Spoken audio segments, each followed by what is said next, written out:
Oh my god. Stormy, come here. Stormy and I wanted to jump on and say thank you so much for 100 subscribers. Literally, you guys, when I started this channel, it was just because I was alone in my apartment and wanted to talk to somebody about books. I did not expect a lot of people to watch these, definitely not 100. So thank you so much. I love you guys. Shout out to Emily Reads Books and I Read Today for sharing my channel on Twitter and really just repping me, and also for creating the Buy Book Club, because it's like, honestly, that club is keeping me sane. Anyway, it is like 5 p.m. on the evening before I fly out to go home for the holiday. It's okay. What should I have been doing today? I don't know. Packing, finishing Christmas shopping, arranging travel plans, all that fun shit, you know. What did I do? This is what I did. I read. And now I'm going to talk to you about it because it was fucking good. So let's get into it. But first, if you're new here, my name is Logan and welcome to the Bi Book Boy. I am a chaotic bisexual and I read books. Let's get into it.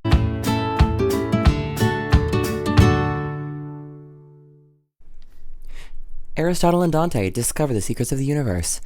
This book was first recommended to me about 2 years ago by my good friend Jordan Luty, shout out, and he has thusly asked me if I've read this book just about every time I've talked to him on the phone for the past 2 years afterwards, and I'm an awful friend and I didn't do it until literally this morning.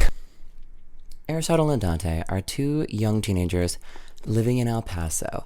They're like 15 when the book starts off, they are 17 when the book is done, and they meet one summer because Aristotle does not know how to swim, and Dante does. So Dante teaches him how to swim, and thus begins a beautiful, beautiful friendship. Throughout the journey of the book, we discover many things about their lives, such as Aristotle has a very large family gap, which I connect to because we have large family gaps. His brother is in jail, and his parents never talk about him. We discover that Dante is bisexual, and Aristotle doesn't give a shit about it. It's so good, you guys. It's so great. And it's not even like the word bi isn't used, but basically Dante says, oh, I like kissing girls, and I like kissing boys. I think I like kissing boys better than girls. But he likes everybody. And it's just so good and so positive, and I fucking love it. Caveat, it's set in the 80s. That really doesn't play much of a part in it, except for the fact that like there really is just like they talk about, I don't know, cassette tapes and shit like that, and there isn't like cell phones or anything, but that doesn't really matter. And basically they do exactly what the title says. They discover the universe. That's it. Let's talk spoilers. I'm gonna go plot by plot. I'm also gonna get my laptop, which I already packed away. I'll be right back. Oh my god. You guys, I sat on my microphone, it's fine. If you haven't read this book and you care about spoilers, go away. If you stick past this point and you haven't read the book, it's not my fault. Firstly, the scene when they meet each other at the very beginning, when they're swimming, is fucking adorable and I'm in love with it. I love how language is used in this book. The dialogue is beautiful. It just reads so well. I enjoy the discussion of like the use of words and what different words mean. Dante's dad is an English professor and Dante's mom is a psychologist, and Aristotle's dad was a soldier in the Vietnam War and Aristotle's mother is a teacher. And there's just this really cool, the way that these families communicate and use words or choose not to use words is just really cool and really important, and I fucking love it. Also, I adore the relationship between the parents and their children in this book.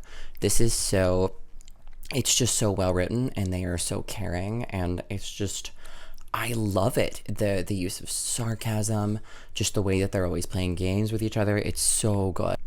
Oh, also just the fact that Dante brings Aristotle's dad a book when he meets him is so cute. I love it when literature brings people together, you guys.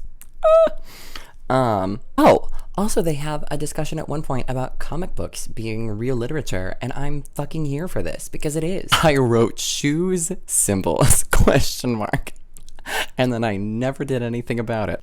There's a theme of like Aristotle's more of like the broody, like I have a crazy family and I've been damaged sort of thing. Exactly my protagonist. Oh God, what's wrong with me? Dante is like not doughy-eyed because he's smart and understands the world, but he also just like still believes that like there are kind people in the world. And Dante has a fascination with birds and the freedom that they represent, and also Dante does not like shoes because he doesn't like being that far away from the ground. I just like the discussion of that and the symbolism there. The shoes are viewed by the children as like things that bind them and put them in boxes, and they even make a game out of like throwing the shoes away. However, the parents view it completely differently. The parents, I didn't mention this, but this book, they're both Mexican American families, and there's a lot of incredible discussion about just how all of these families are very well educated. All of these family members, all of the parents worked really hard to get where they are, and it's really cool. And there's these discussions about like Dante's Dante's mom always says that they have to wear shoes because they're not, just because they're Mexican doesn't mean that they're poor. They can afford shoes. Also, there's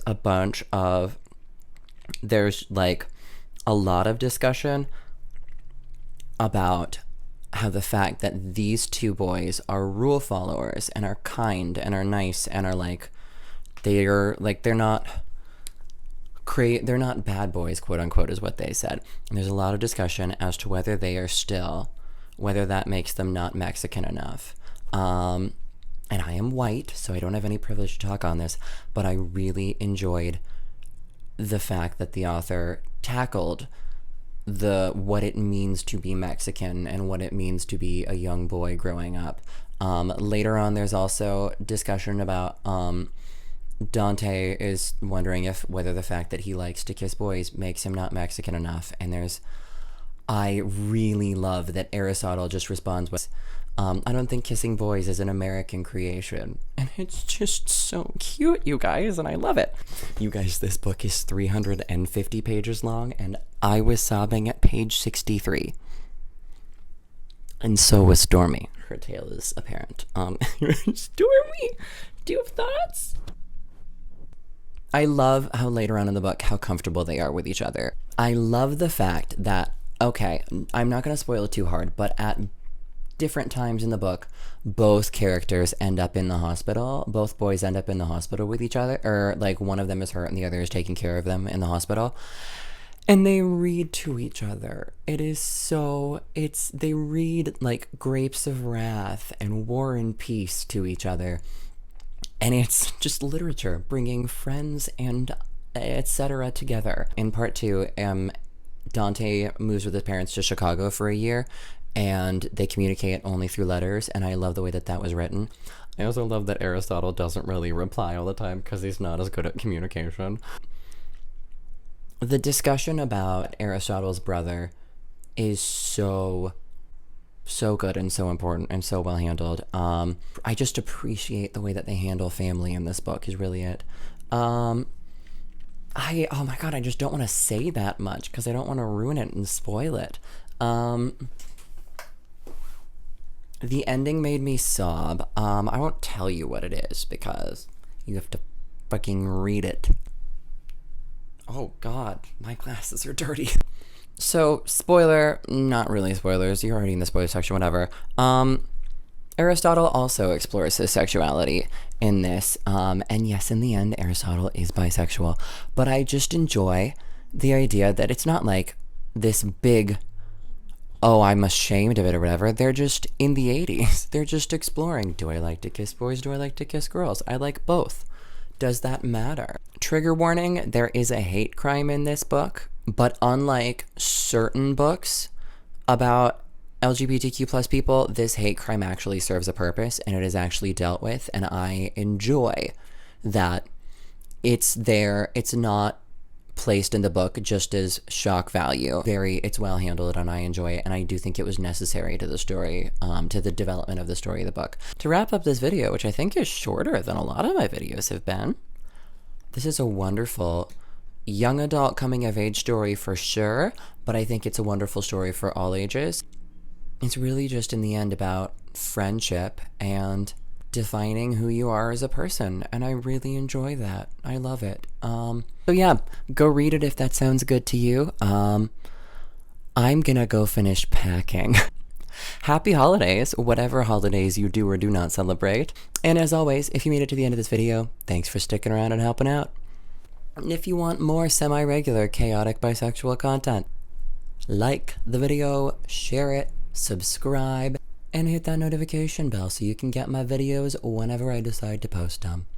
See you next week, or sooner, depends on how much I read while I'm in Montana, but I'll see you in Montana next week. This has been the Bye Book Boy, and I'm saying bye.